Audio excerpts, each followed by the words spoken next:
Bismillah, assalamualaikum warahmatullahi wabarakatuh. Alhamdulillah hamdan katsiran tayyiban mubarakan fi kama yuhibbu rabbuna wa yarda. Asyhadu an la ilaha illallah wahdahu la syarika lahu wa asyhadu anna Muhammadan abduhu wa rasuluhu. Amma ba'du. Allahumma inna nas'aluka 'ilman nafi'an wa rizqan thayyiban wa 'amalan mutaqabbala.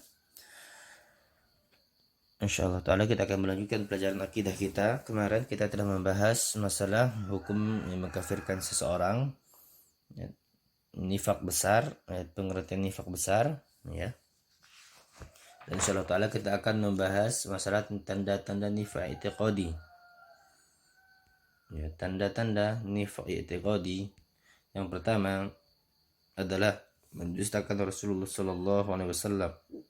Sebagaimana Allah Subhanahu wa taala berfirman dalam surah Al-Munafiqun ayat pertama, A'udzubillahi minasyaitonir rajim. Idza ja'akal munafiquna qalu innaka la rasulullah wallahu yashhadu innaka la rasuluh wallahu ya'lamu innal munafiqina lakadzibun. Ya, artinya apabila orang-orang munafik datang kepada engkau, mereka berkata, kami mengakui bahwa sesungguhnya kamu benar-benar Rasul Allah Subhanahu wa taala dan Allah mengetahui bahwasanya kamu benar-benar rasulnya. Dan Allah mengetahui bahwasanya sesungguhnya orang-orang munafik itu benar-benar pendusta. Jadi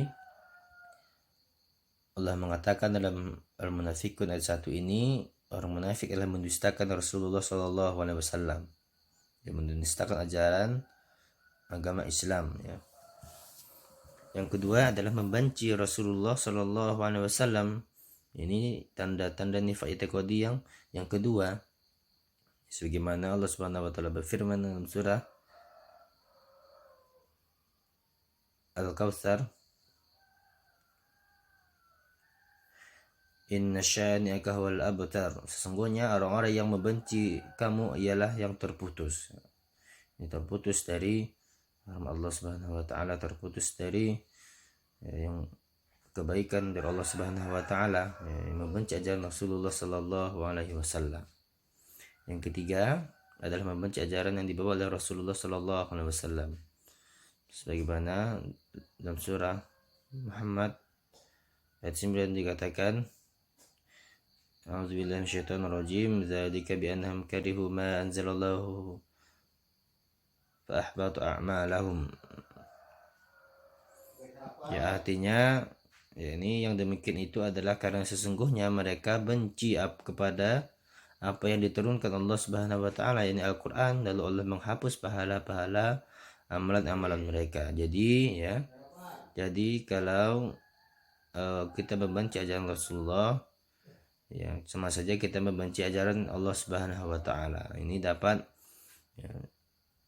terjerumus kepada tanda-tanda nifaq i'tiqadi. Yang terakhir adalah tidak senang dengan kemenangan kaum muslimin. Sebaliknya mereka malah senang dengan musibah yang menimpa kaum muslimin. Ini salah satu ciri tanda-tanda orang munafik, ya.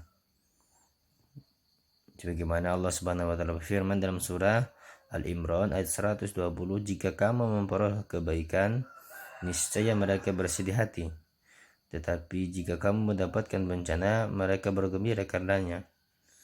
Ini Allah mengabarkan kepada kita bahwasanya orang-orang munafik dahulu, apabila Rasulullah mendapatkan musibah atau kaum muslimin mendapatkan musibah, mereka malah bersenang hati. Tetapi kalau kaum muslimin mendapatkan kemenangan, mereka malah tidak senang dengan hal tersebut. Poin berikutnya adalah beberapa hukum berkaitan dengan nifaq. Yang pertama adalah tidak adanya keimanan pada diri orang munafik meskipun dia menampakkannya. Karena orang munafik, ya, itu dalam hatinya adalah kufur, dia menampakkan zahirnya saja sebagai Islam. Yang kedua adalah orang-orang munafik yang menampakkan amalan-amalan Islam, maka mereka diperlakukan sebagaimana seorang muslim, karena di bumi ini dihukumi berdasarkan zahirnya atau yang tampak darinya. Jadi kita menghukumi seseorang dari zahirnya saja. Adapun di dalam hati itulah berhubungan dengan Allah Subhanahu wa Ta'ala.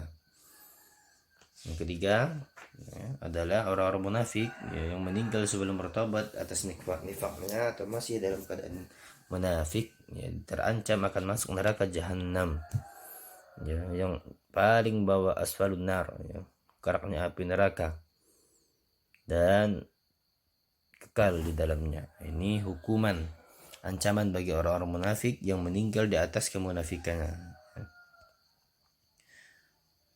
Kita masuk bab ketiga. Bab ketiga, hal-hal yang dapat mengurangi keimanan. Sebagaimana yang dijelaskan pada bab sebelumnya, pembahasan sebelumnya, hal-hal yang dapat mengurangi keimanan, bahkan menjadi batal karena disebabkan perbuatan-perbuatan tertentu. Di antara yang dapat mengurangi keimanan adalah yang pertama adalah syirik asghar. Syirik asghar ini di antara perbuatan dapat mengurangi keimanan seseorang. Apa itu syirik asghar? Syirik yaitu setiap maksiat yang disebutkan penambahannya dalam syariat sebagai perbuatan syirik, tetapi tidak sampai pada batas syirik besar.